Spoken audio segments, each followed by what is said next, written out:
حدیث مبارک کې راځي نبی علیه الصلاۃ والسلام یو ځلې په خانه کعبه کې دغلته ناستو، نو په دغه صحن د خانه کعبه کې یو څو کافران نور هم ناستو چې په هغې کې یو ابو جهل، دویم ولید ابن مغیره او دریم عاص بن وائل او داسې نور ملګري دا سرداران د مکې چې کوم دا ناستو. نو دی نبی علیه الصلاۃ والسلام ته وویل وی کو ته چېرته رښتینی پیغمبر که نه نو ته دا سپږمۍ دوه ټوکړې کړه. داسې د 14مې سپږمۍ راختلې وه داسې په ولاړه وه. نو دا شپه وه دوی په عبادت کې مشغول او دوی د بوتانو عبادت کو، نبی علیه السلام د الله بندګي کوله. نو دوی ورته وویل کو ته د الله تبارک وتعالی رښتینی پیغمبر زه دا سپږمۍ دوه ټوکړې کړه. نبی علیه الصلاۃ والسلام ورته وفرمیل کو چېرته الله تبارک وتعالی داسې وکړي نو تاسو به ایمان راوړئ؟ دوی ورته موږ به ایمان راوړو، بالکل به موږ ایمان راوړو. نو حدیث مبارک کې راځي نبی علیه السلام د شهادت دا ګوته اسمان ته داسې کړه او د سپږمۍ ته مخامخ داسې کړی چې داسې کړه که نه سپږمۍ په منځ وچاودله، دوه ټوکړې شوله. یوه ټوکړه لاړه په جبل ابي قبیس باندې ودرېدله او بله ټوکړه لاړه په جبل قیقاعان باندې ودرېدله. دا دوه غرونه دي هلته کې. نو یوه ټوکړه د سپږمۍ یو غر ته لاړه او بله ټوکړه بل غر ته لاړه، په منځ دوه شوله. د تمامې مکې خلکو ورته کتل. لږ ساعت خو هم نه وه که نه، لږ ساعت هم نه وه، ځکه چې د مازدیګر او تر ماښام چې څومره ټایم دی که نه دومره ټایم مقدار کې دا دوه ټوکړې وه. که دا خو کافي ټایم وي که نه، تقریبا څه ګنټه ټایم به وي.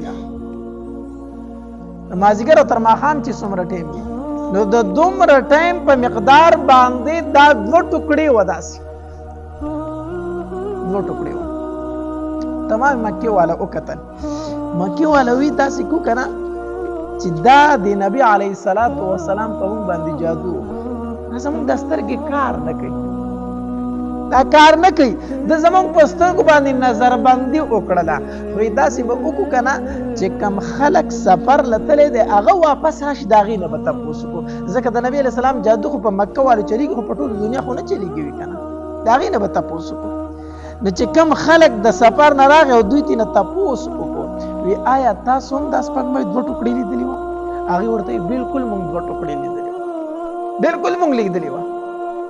خو بیا دوی د ضد او د عناد د وجې نه ایمان را نه وړو.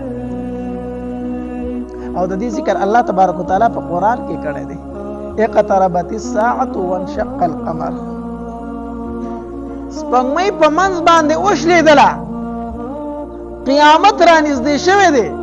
ځکه د قیامت د علاماتو نه یو علامت دا هم دی چې سپږمۍ به په منځ دوه ټوکړې شو او هغه علامه واقع شوې ده. اقتربت الساعة وانشق القمر. قیامت را نږدې شوی دی ځکه سپږمۍ په منځ باندې دوه ټوکړې شوه.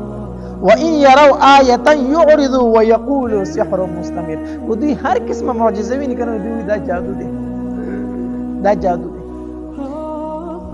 نو دوی بیا هم په نبی علیه الصلاۃ والسلام باندې ایمان را نه وړو. اوس دلته یو اعتراض راځي او هغه دا ده کوم قوم چې فرمایشي معجزه د پیغمبر نه غوښتې ده که نه، دا د الله قانون دی. ګوره د الله قانون دا دی چې هر پیغمبر له معجزې ورکړي او هغې معجزو باندې خلک ایمان راوړي، د دې پیغمبر صداقت پکې. خو چې کله خلکو فرمایشي معجزه غوښتې ده او بیا یې ترې انکار کړی، بیا الله هغه قوم نه دی پرېښی، بیا هغه نه دی پرېښی الله تبارک وتعالی. لکه د صالح علیه الصلاۃ والسلام سره ډېر شي معجزې وي، خو قوم ترې نه څه مطالبه وکړه؟ موږ له د دې ګټې نه اوښه پیدا کړه، د دې نه راله اوښه پیدا کړه. صالح علیه الصلاۃ والسلام ورته وفرمایل تاسو فرمایشي معجزې مه غواړئ، ګورئ که بیا خو ونه منله بیا خو الله نه پرېږدي، بیا خو تباه کوي. نه مونږ یې منو، ته مونږ له پیدا کړه. نو د وچې ګټې نه الله تبارک وتعالی اوښه پیدا کړله. د دوی فرمایشي معجزه څه شوله؟ پوره شوه. خو دوی بیا هغه اوښه مړه کړله، دې قوم هغه اوښه څه کړله؟ مړه کړه. نو چې مړه کړه د الله عذاب پرې راغی که نه، الله ترې مخ د ځمکې وزګار کړو.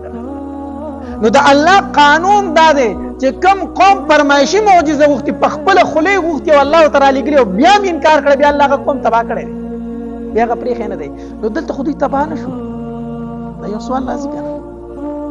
نو د دې دوه جواب دي.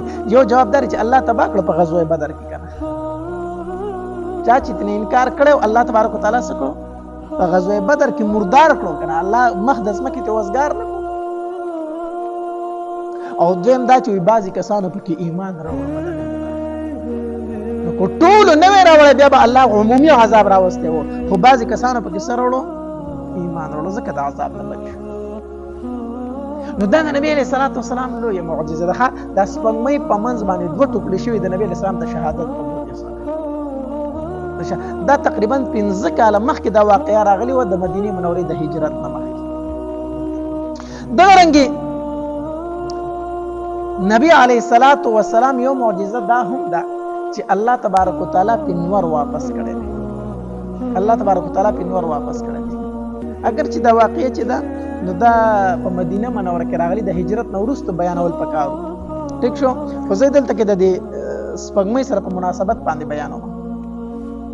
د نبی علیه الصلاۃ والسلام یو معجزه دا هم ده چې الله تبارک وتعالى نور واپس کړی دی. حدیث مبارک کې راځي. د دې حدیث راوی چې ده اسماء بنت عمیس رضی الله تعالی عنها ده. دا فرمایي وی نبی علیه الصلاۃ والسلام د خیبر ته نږدې یو ځای دی د هغې نوم دی صحبه. وی په دغې مقام کې نبی علیه الصلاۃ والسلام د علي رضی الله تعالی عنه په غېږ کې سر ایښی او داسې ملاست. مقام صحبه کې نبی علیه السلام د علي رضی الله تعالی عنه په دې غېږ کې سر ایښی او ملاست په دې پتونې ولا سر ایښی و. خو صحابه کرامو مونځ کړی خو علي رضی الله تعالی عنه لا مونځ نه و کړی. مونځ یې لا نه و کړی. نو هغه دا غرض و چې نبی علیه السلام به پاسې زه به مونځ وکړم. په دې دوران کې په نبی علیه الصلاۃ والسلام باندې د وحي اثر شروع شو. د وحي په نبی علیه السلام شروع شو. چې وحي شروع شو علي رضی الله تعالی عنه پاسېدی نه شو ځکه په پتون باندې د نبی علیه السلام سر مبارک ایښودی دی. دلته د مونځ ټایم هم روان دی حتی تر دې پورې چې د مازدیګر ټایم لاړ ماښام شو. د علي رضی الله تعالی عنه د مازدیګر مونځ قضا شو. چې قضا شو د نبی علیه الصلاۃ والسلام نه چې کله وحي ختمه شو که نه نو داسې سر یې روچت کو وی راته ښکاري علي چې تا د مازدیګر مونځ نه دی کړی. علي راته ښکاري تا د مازدیګر مونځ نه دی کړی. مې د الله پاک پیغمبره قضا شو رانه په غېږ کې مې تاسو وی په تاسو وحي شروع شوله تاسو ته مې ویلی نه شو د مازدیګر مونځ رانه قضا شو. نبی علیه السلام داسې اسمان ته وکتل وی الله علي چې دی نو حدیث مبارک کې راځي نبی علیہ الصلوۃ والسلام داسې اسمان په سر اوچت کو چې الله علي خو ستا د رسول په خدمت کې لګیا و. الله علي خو ستا د رسول په خدمت کې لګیا و. الله مونځ دې نه قضا شو. الله د انور خو په واپس که کنه چې دې د مازدیګر مونځ په ټایم باندې وکړي د انور په واپس کا. حدیث مبارک کې راځي وی الله تبارک وتعالی انور واپس کو. اسماء بنت عمیس رضی الله تعالی عنها فرمایي وی داسې نور اولګېدو چې په غرونو باندې د نور شعاګانې رالي د نور شغلې رالي بیا رڼا شوله. نور تر هغې پورې ولاړو تر څو چې علي رضی الله تعالی عنه د مازدیګر مونځ نه و کړی. چې کله علي رضی الله تعالی عنه د مازدیګر مونځ وکړو که نه پس د هغې نه ماښام شو. د هغې نه پس ماښام شو. دا د نبی علیه السلام معجزه ده او د علي رضی الله تعالی فضیلت هم دی. ګورئ ښه د هغه صحابي دی چې د چا دپاره الله تبارک وتعالی نور واپس کړی دی. د هغه صحابي دی. نو دا د نبی علیه السلام معجزه ده. یو د نبی علیه السلام معجزه دا وه چې الله تبارک وتعالی نور ایثار کړی و. نور یې څه کړی و؟ ایثار کړی و. په ځای یې ودرولی و. حدیث مبارک کې راځي وایي چې کله نبی علیه السلام د مکې مشرکینو ته د معراج واقعه بیان کړه که نه چې زه بېګانۍ شپه کې اسمانونو ته ختلی وم او په بیت المقدس کې مې تمامو پیغمبرانو له جمع هم ورکړې ده او بیا د هغې ځای نه اسمانونو ته تللی ما. نو وایي مشرکین مکه ورته تپوس وکړو چې زه د بیت المقدس علامات راته بیان کړه څو ستنې دي څو دروازې دي. دا تپوسونه ګوره دغه ضدي تپوسونه دي. څه دي؟ ضدي تپوسونه دي. زمونږ د مسجد ته یو سړی راغی او دلته یې مونځ وکړو او بار ته نه ووتو او ته ترې نه تپوس کوې په دې مسجد کې څوک کړ کوي معلوم یې به ورته وي. زه به ټول عمر یم که ما ته اوس تپوس وکړو ما ته اوس هم پته نشته چې څوک کړ کوي دي پکې. نو دغه ضدي تپوسونه دي. دوی ورته وایي چې ته مسجد بیت المقدس ته تللی څو ستنې وي سوی دروازې وي دا تپوسونه دې شروع کړو. حدیث مبارک کې راځي الله تبارک وتعالی نبی علیه الصلاۃ والسلام ته مسجد دا بیت المقدس داسې مخامخ تمامې پردې لرې شوې، بیت المقدس ورته بالکل مخامخ شو. نبی علیه السلام داسې کتل پلان کوي ستن پلان کوي دا دروازه مخې ته ورته وکتل ویلي ورته نبی علیه السلام سوا معجزه دوی ورته وی ښه زمونږ هغه کومه قافله چې شام ته تللې د تجارت په غرض باندې شام ته تللې د تجارت قافله ده هغه به کله واپس راځي؟ نبی علیه الصلاۃ والسلام ورته وفرمایل د بود په ورځ به واپس راځي، د شروع ورځ چې کومه د بود په ورځ به واپس راځي. وی ښه د بود ورځ راغله، خلکو انتظار کو په مکه کې چې اوس به زمونږ قافله را رسي. تر دې چې قافله راونه رسېده نور پناه کېدو په مکه کې خلکو یو لوی غوغا شروع کړه، خندرې شروع کړو. وایي دا و چې زه پیغمبر یم او دا و چې ما ستاسو قافله لیدلې ده او دی و چې د شروع په ورځ به راځي. کم دی ماښام راغی قافله کم ده؟ نبی علیه السلام داسې اسمان ته وکتل وی الله دا انوار خو لږ ودروه، الله دا انوار ودروه ماښام به راوله الله چې قافله راورسي.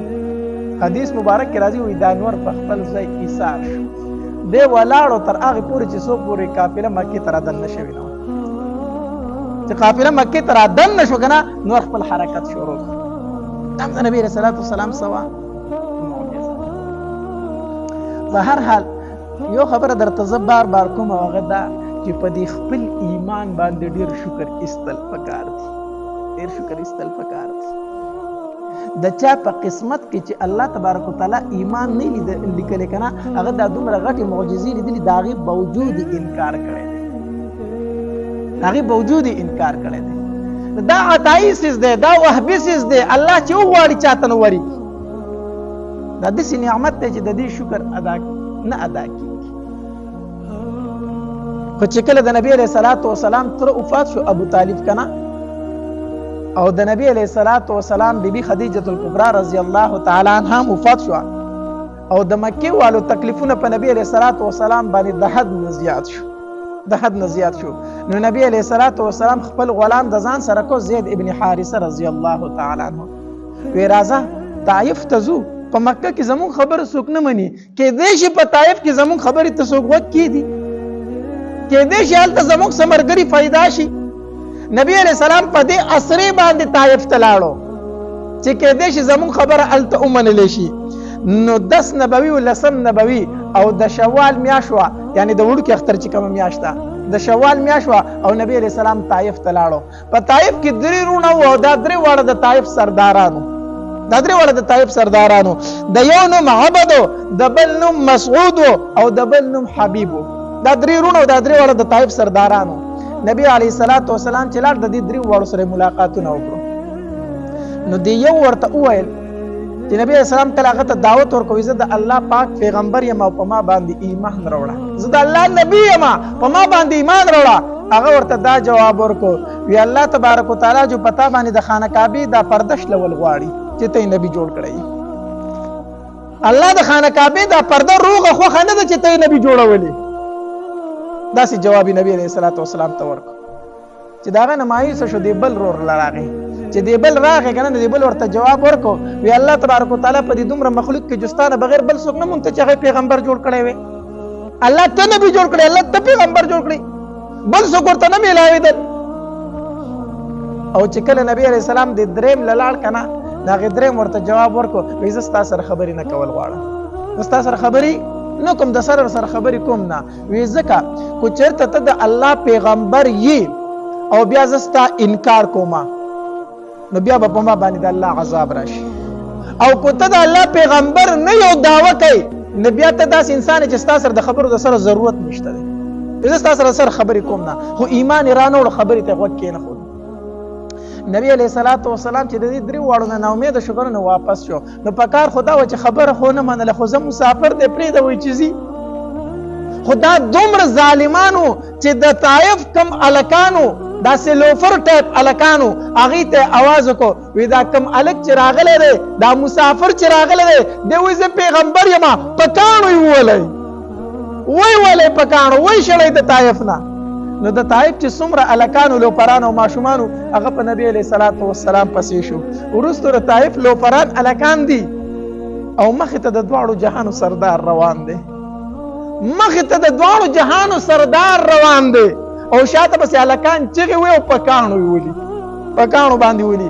نبي علیه الصلاة والسلام سره زید بن حارثه دی، روایتو کې راځي وایي چې په نبي علیه السلام به ګزار کېده، زید بن حارثه رضی الله تعالی عنه به ځان مخې ته کو.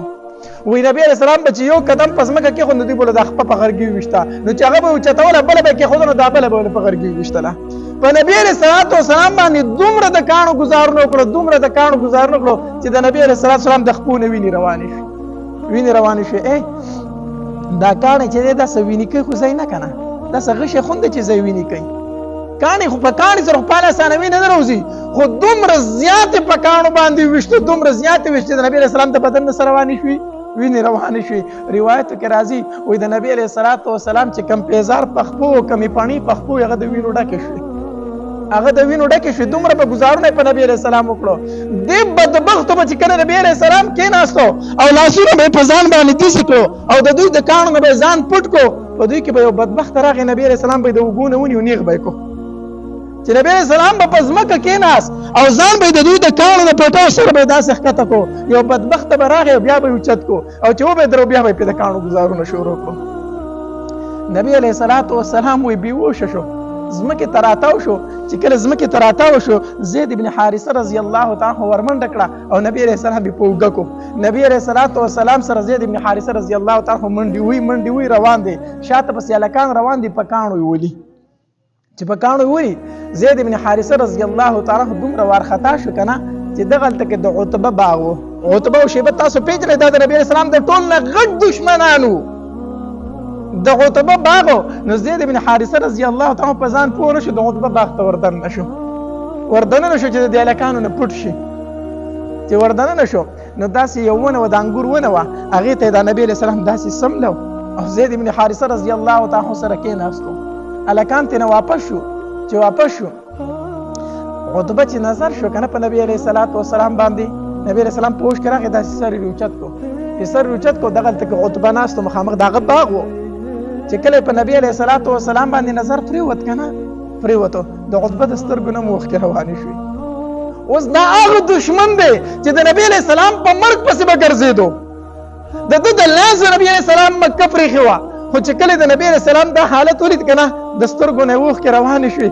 طایف والو تاسو د ده سره ډېر ظلم وکړو، طایف والو د محمد سره داسې نه و پکار، تاسو سره ډېر ظلم وکړو، ډېر ظلم خو وکړو.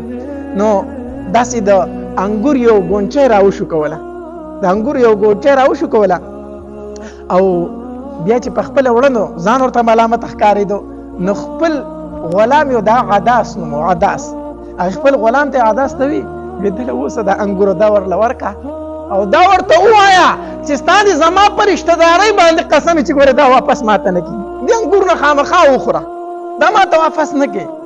نو چې عداس د انګور نبي علیه السلام له وړه که نه وی دا عتبه راولېږل او وایي چې ستا د زما په رشتهدارۍ قسم یې، خیر د کو دشمنان یو خو رشتهدار مې یې، چې دا ماته واپس نه کړي، د دې انګور نه خامخا وخوره، تا سره طایف والو ډېر ظلم وکړو. نو نبي علیه الصلاة والسلام چې د هغې انګور نه داسې یو دانه راوشو کوله که نه، نو نبي علیه الصلاة والسلام وفرمایلي بسم الله الرحمن الرحیم، بسم الله وویله.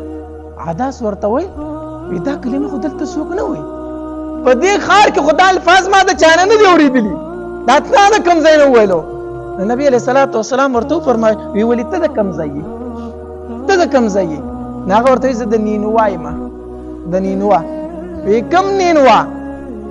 د کوم چې زما رور یونس ابن متا اوسېدونکی کې و. دی ورته وایي ته یونس څنګه پیژنې؟ نو نبي علیه الصلاة والسلام ورته فرمایي وایي زه هم پیغمبر وم او هغه زما رور یونس ابن متا هم څه پیغمبر، هغه ځکه پیژنم.